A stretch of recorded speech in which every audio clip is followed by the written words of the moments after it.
Welcome back. Today I'm talking with Paul Trinh, the founder of Thirst Trap, a line of wine-based cocktails built specifically for restaurants with beer and wine licenses. Instead of trying to compete in a crowded space, Paul found a very clever idea and a unique wedge. He's helping operators unlock cocktail-level margins without needing a full bar. In this episode, we get into how these drinks boost alcohol sales by 3 to 4x, why restaurants are secretly dressing them up as a house cocktail, and what it takes to scale a product like his. I hope you enjoy.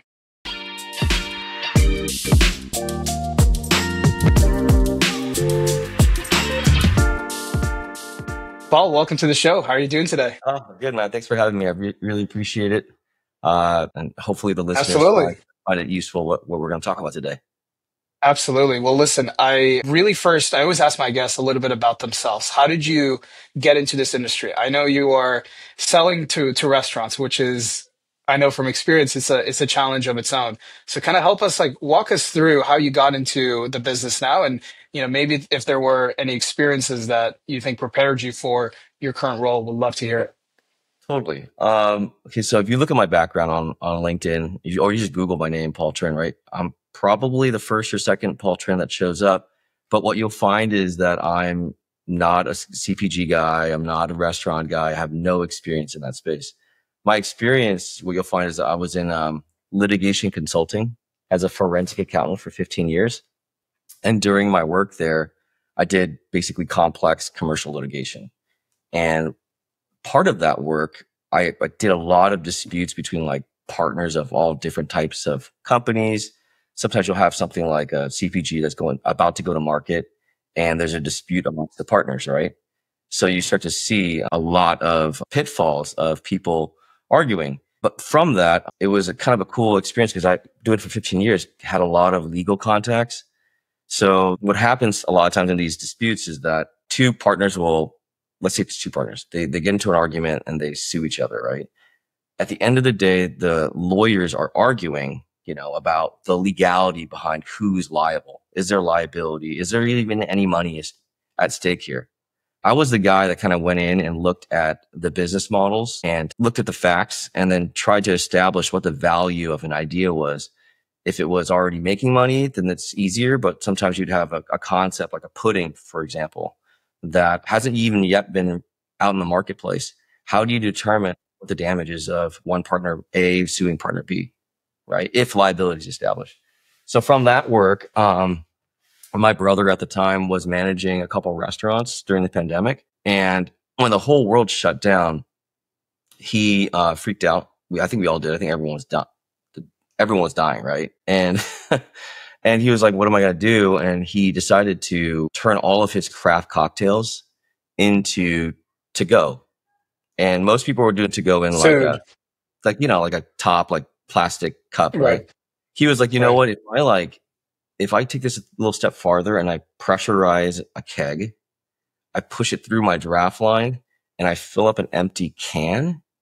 And then as the CO2 is kind of bubbling out of the product, it's pushing out or displacing the oxygen inside the can, right?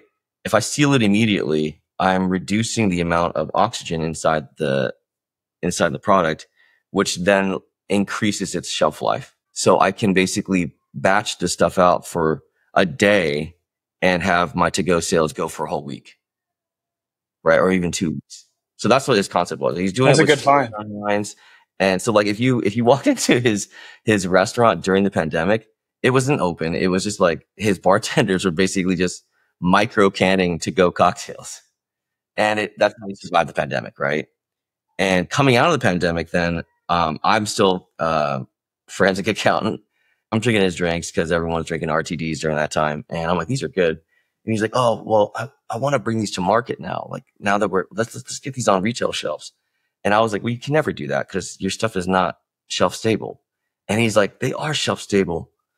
They last for a week or two in the fridge. And I'm like, that's the opposite of shelf stable. Yeah. It requires, right? So he's like, I don't know how to do that. Do you have any experience in that space? And I was like, actually, I think I know a lawyer or two that can connect me with a food scientist or a client that I'd worked in the past in one of the disputes.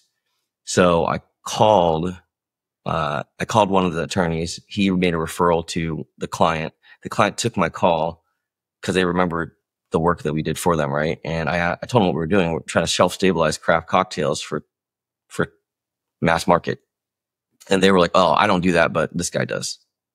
So they referred me to another guy, and then we shelf-stabilized with that guy. How long was that process from going from getting someone that knows what they're doing to actually creating a cocktail that was shelf-stable? What were some of the processes that you had to go through that whole experiment? And then how long was that whole experience for you? For us, I mean, it's always ongoing. We still iterate and try to improve. But for the concept to finally, once you have a drink that you actually want to make, you take it to like a flavor house. I'll give you like Taste Point or like Sovereign, for example, and they'll try the drink, and and then their guys will try to actually make the closest thing possible using what is available to food manufacturers and beverage manufacturers across the world. I see. And if you have certain guidelines, like you say, like, oh, I only want to use juice, I don't want to use. So when you put parameters like that, you could inadvertently be adding cost to your product because certain pasteurization techniques are more expensive than others. Absolutely. So if you have a thesis as to what you want to sell your product for the marketplace, I would suggest you always work backwards. So for us, we wanted it to be $5 or so on the retail shelf. We know that distributors, the wholesaler, the person actually selling like Total Wine, for example, wants to make around 20 to 30%. So we just said, okay, well, 30% of that then is, $350. So they need to buy it for $350, right? And then you're like, well, if a distributor is involved, alcohol wise, they take 30%. So then now you're sitting there like, okay, well, now I need to basically sell to them for $250, $275, right? $250 probably, right? And you're like, okay, well, if it's $250, let's say $250. Then you're like, okay, well, can I make this product with a profit margin of like $1? So can I make it for $1.50 at scale? And in the beginning, you're like, there's no way I'm going to do this because the MOQs are just so high when you go to a co-packer. So, I mean, that's the suggestion. But once you have your thing and you're getting your product like ready to go, shelf stable, you could have it in like 3-4 weeks if you're lucky and you're super quick. But likely it's like 3 to 6 months. I can tell very thin margins. What compelled you to go into this market? Did you have a secret sauce? Did you have some sort of insight that made you realize like this actually has legs to grow? Well, okay. So like when you look at like Anheuser-Busch and you look at the margins of beer and just in general, it's really low. But what you're banking on is a fast consumer moving good, FCMG. If you can get into that and you look at the multiples of like High Noon or like Cutwater or like Beatbox, for example, it has nothing to do with like what the great margins are. It's all about smaller margins, like a 30% margin. And you're able to basically just make a ton of money because you're able to sell things and produce things very quickly. Do it at scale. Yeah, right. Yeah. So when you see the multiples like High Noon's worth like $2.1 billion. Like it's crazy, right? So you're attracted to that, obviously. But the goal for me was never to be that. Our goal was always just help my brother originally. It kind of just, when we first started too. So this is the crazy thing. So when we first started, I invested in the company rather than worked with him because I didn't want to work with family. People say don't. And I would still give that suggestion actually because that's a good piece of advice. You can divorce a business partner. You can't divorce your brother, right? So it's kind of like, yeah. So anyway, we invested instead, and then we were on our last basically $10,000, and I was basically complaining to him like, "Hey, dude, what the hell's going on? You hired and we had other partners, right, that were involved managing, and I was like, you hired these other people, and what's going on with this product, man? Like, it's good." And he was just having difficulty selling it in the marketplace because A, it's crowded, extremely crowded, and then B, the restaurants that we were going after were full liquor, right? So we thought that the pillars of quality, speed, and consistency were strong enough to engage a full liquor company to buy the product, right? And they would say, "Hey man, your product is great, but it's not for us because we can just make those things. We can control our quality. We can control our speed. We can control." So we're like, this is terrible. So at the time when we down to $10,000 from like, $500,000 investment, I was like, "Hey man, what's going on?" He's like, "It's just me, man." And I'm like, "Okay, well, I'll tell you what, man, let's just pivot to wine and see if we can make wine taste like a cocktail. And at the time, he's like, no one's going to buy a margarita that's not made from tequila. That's his first thing. Cause granted, he owns a mezcaleria. So he was like, it's impossible. No, there's no way. So then he started I was like, well, we already have the formulations for tequila. We could always pivot back.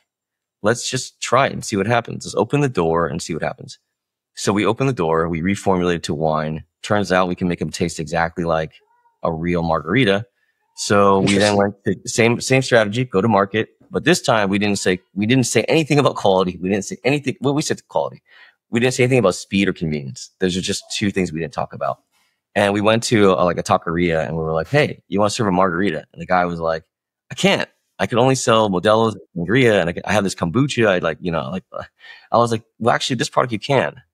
So they took a look at it and they're like, whoa, 10%. I was like, well, that's a standard cocktail. Standard cocktail is 10%. So in order to be a cocktail, you got to try to be as close to the real thing as possible, right? So he tried the product and he was like, whoa, this is not bad. Let's try it. And at the time, he was doing only 5% of his total revenue was alcohol. And after we did it, there were right when we launched, he was pushing hard on making it look like a cocktail and everything too. His cocktail sales tripled. He went from, 5% to 20% total, where we were 15% of the total revenue. So I was doing the math and I was like, how much are you charging for these? And he's like, oh, I'm charging $9. And I'm like, I was like, oh, that's cool. That's crazy. So I was like doing the math in my head. I was like, holy crap, he's making an extra $40,000 in profit a year at one location. He had 3 locations at the time. Now he's making, and it's the same. The cadence was the same for every single one. I was like, wow, this is a real case study here. Let me ask you, are the restaurant owners allowed to open up the can and then pour it into like a cocktail glass? Or there's certain restrictions No, they're not allowed to do? You're allowed to do whatever you want. So a lot of the new restaurants will say something like, hey, and they feel bad because they're like good salt of the earth kind of people. Once you get in, they're like, they don't displace you and stuff like that. But like, they'll be like, from my perspective, like, let's help you make money, right? And they're like, how do I do that? I'm like, just dress it up like a cocktail. You don't even have to show the can. I tell them, you don't have to show the can. It's a wine cocktail though. You can even say it's a cocktail. And if people ask like, what's it made with? Then you say agave wine. I don't care. Right. And they're like, well, don't you want us to promote you? And I was like, well, yeah, of course. Of course I want you to promote me. But if it comes at the expense of your profits and revenue, let's make you money first. And then we'll worry about my money later. Because at the end of the day, if you're successful and you're making money on this product, ancillarily, I'm also making money, right? This product is available on retail shelves. Eventually it's going to blow up. It just needs time. And that time, I don't want to spend thousands of dollars marketing, fighting Diageo, fighting all the big brands for recognition when I'd rather go to a small place and help someone else. Right. Absolutely. So it ended up working out. Yeah. Really well. I've never worked at a restaurant that had a full liquor license. Can you tell our audience a little bit more about what is the process of getting the full liquor license? And then why do certain restaurants opt for beer and wine? And then if they do opt for that option, what is the process of getting it? Kind of want to understand the pain that some of these restaurants face when deciding if they want to sell alcohol in their stores. Totally. So let's start with full liquor, right?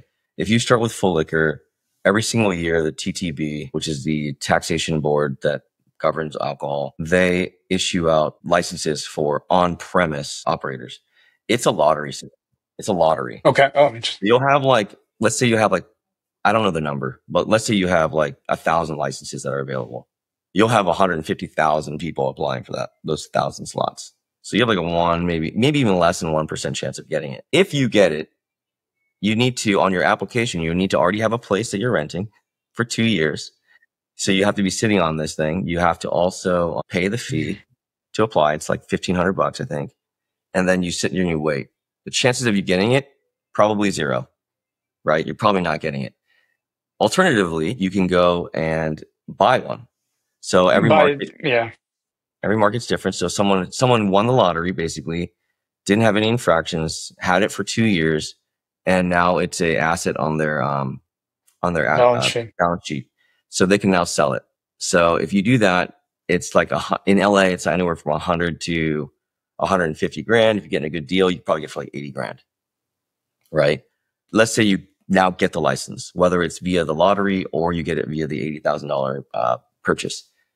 You then are now a full-fledged, like, you have the ability to do a full-fledged bar in your facility. Bars are incredibly capital intensive to build. They are as expensive as a kitchen. So you think about, like, when you build a kitchen, the cost per square foot of your kitchen is equivalent to what the cost of the square foot would be for your bar. Wow. Right? So once you do that, then all of a sudden you're serving, then you have to hire a mixologist to pair with your menu. You have to have trained staff. It's incredibly cap intensive. I would say you probably going to spend another $50,000 on the bar as well. And then you have to buy all the liquor, and then you have to hire a consultant. So if you put all those numbers inside your head, it's probably anywhere from $250,000 to activate a liquor license, right? Now, on the flip side, go to a beer and wine license. You probably don't have a bar at all. You're just serving it out of the kitchen. In your kitchen, right? Right. So you apply for a beer and wine license, which is $1,000 for the application and plus your first year of your license. And you get an on-premise beer and wine sale. It's $500. So $1,500 your first year and then $500 every year. You probably have to spend another $500 on, if you wanted to make it look like a cocktail, you need to buy some barware, because people feast with their eyes before they feast with their mouth. Right? So if you complete the gap of doing that and you actually treat a wine cocktail, whether it's us or anybody else, you treat it like a real cocktail, you can basically sell a single cocktail. I wouldn't say that we're doing something that's worthy of like a $20, $22 cocktail. But if you dress it up and you make it look nice, it's definitely worthy of an $11 conversation for half of a can. Half. Yep. So every can you're selling, you could sell for, I know some operators don't say thirst trap at all. You can sell them for like $22 and you're buying them for $3. Your garnish is an extra $1, maybe 50 cents on each serving. So let's say for $22, you're spending $5 total tops, right? That margin is insane. It's incredible. It's an incredible That's margin. incredible. Yeah. So, and I tell a lot of people that are like finance driven, like this is the only thing in your space. If you do it and you treat it correctly and you do it right, you can see anywhere from 100 to a 400% IRR return. That doesn't exist. That's absolutely. Absolutely. Like, I mean, that's what's it? Money day. When you give a money day loan to people. Yeah, for sure. Like a payday loan. Yeah. Almost like loan sharking. Yeah. It's incredible. Like I'm seeing so many restaurants now being beer and wine and even liquor focused, like as part of their menu. A good example is Broken Yolk. Right. I'm sure you're familiar with them in Southern California. We're now seeing breakfast restaurants also serving cocktails, right, in the morning and capitalizing on that. And I don't know exactly what percent of their business is driven through alcohol, but let's just say it's quite a bit. And so people are starting to realize that. I think at the beginning, there's certain restrictions around the types of food you sell and maybe the type of, almost like the type of cuisine that you're selling. And that might restrict them from selling alcohol. But if you want to make money in this business, it almost seems like a no-brainer. From your conversations, what are the types of operators you're having the best success with? And what are the types of operators that you've seen are not as receptive of using your product? It's that's hard to describe. So some people don't believe in it. Because then they see like, oh, my total sales of alcohol is 5%. So they're unable to recognize that when you introduce a new category, it doesn't cannibalize your previous categories. It just gives you more revenue. It gives you a lift. Yeah. It increases the check total and everything too. So I would say that the biggest difficulty though is just getting a meeting. Once I talk to people, I'm able to actually get them to try it out, like a case or two. The ones that have the best chances are actually the ones that actually think of it as a part of their menu. And then they look at their menu and they decide, what do you have that fits this? And then if they're willing to, because of the type of license I have, like let's give Broken Yolk, for example, right? I'm not in their portfolio, but if I were to go after them, the first thing I would sit there and think about is what would pair well with their food, right? Obviously, you're thinking in breakfast, what do people drink? Mimosas. Mimosas, right? Yeah. Can you recreate a mimosa? Yeah, we have one, but it's one of the ones that I don't really suggest very often, because for someone to execute a mimosa, it's pretty easy. You just go buy any sort of bubbly orange juice. Orange juice. It's not That's not rocket science. What I would say is like, hey, let's make which I haven't done this yet, but great idea, right? I would say, hey, let's go find a neutral wine that's white, that's similar to vodka, right? And let's make you a Bloody Mary. And Bloody Mary is That's complicated, right? It's got right. Worcestershire, got all these things, right?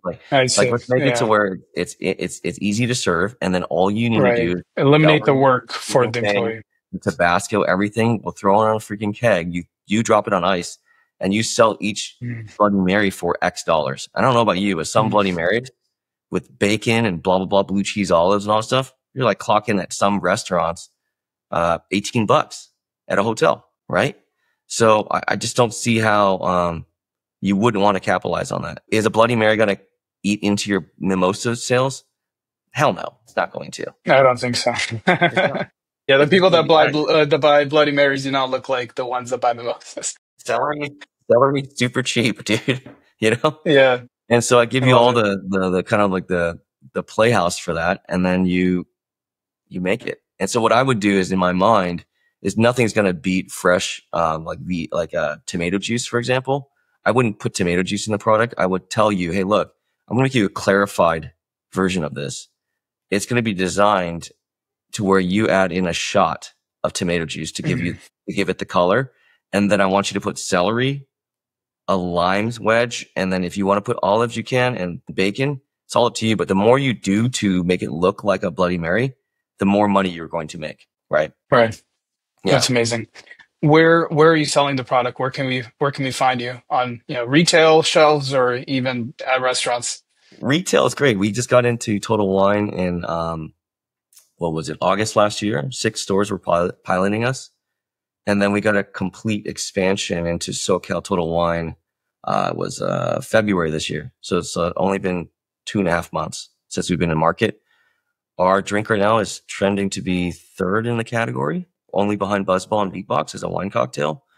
But the Nice. difference is that, the product has to be good, right? So if you have a restaurant, the only way restaurant's going to serve it is if it tastes good, right? Because their name is also behind the drink as well, especially if they are garnishing it and hiding the fact that it's thirst trap. Right. Yeah, Yeah. Yeah, you've kind of you have an interesting go-to-market strategy. I think at first you were trying to create your own brand and sell it on the shelves, and then you started seeing success with actually helping restaurants and having it be almost like a white label of their exactly. existing menu. Have you thought about going to restaurants and helping them create their own branded drink? 100%. We're working right now with like some people, I can't name them, but yeah, 100% we've already done. So some of our drinks are even like watermelon agua fresca, for example, was Yeah. developed for a restaurant. Spicy pineapple and Pog margarita were both developed for a poke shop. Poke shop never ordered. I went through like 10 iterations for them. This is great. This is perfect. And Mm. then they decided to go buy a full liquor. So, I see. I and then, see. yeah, it's kind of interesting, man. Like you go through a lot of like ups and downs. Like when I was developing it and I was like, oh, I'm going to get in here. This is going to move so much product.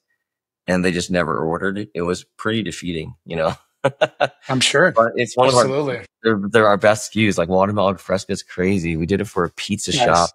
because next door to the pizza shop was a taqueria and they didn't want to, they're friends, right? They didn't want to like cannibalize the taqueria. Right. And it was in the summer. So they're like, hey, can you just make me something that's like summery? And I was like, oh yeah, I can make you like a watermelon agua fresca. And they're like, cool. And then we gave it to them like, this is awesome. Never ordered it. That sucks. Yeah, you're gonna lose some. What is the process like if restaurant owners watch this show? What's the process like to work with your team from start to finish? What can they expect? That's pretty easy, man. Like, okay, so it depends. If you want to just buy the product, then we just onboard you, make sure you have the right licenses. And then if you want to develop something, it depends if you want it proprietary or not. If you want it proprietary, then we would charge a formulation fee. It depends on the MOQs and the commitments for the guest, but it could be as low as like $1,000.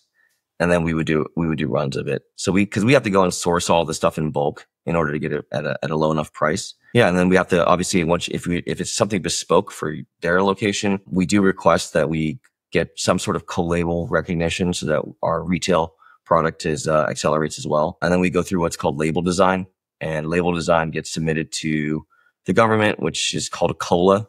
The COLA is you submit and then the government gets to say, kind of like the FDA, what you can and can't have on your label and where you need to adjust things. So once you have that, you then go to a printer, and you either print your cans digitally or you print labels.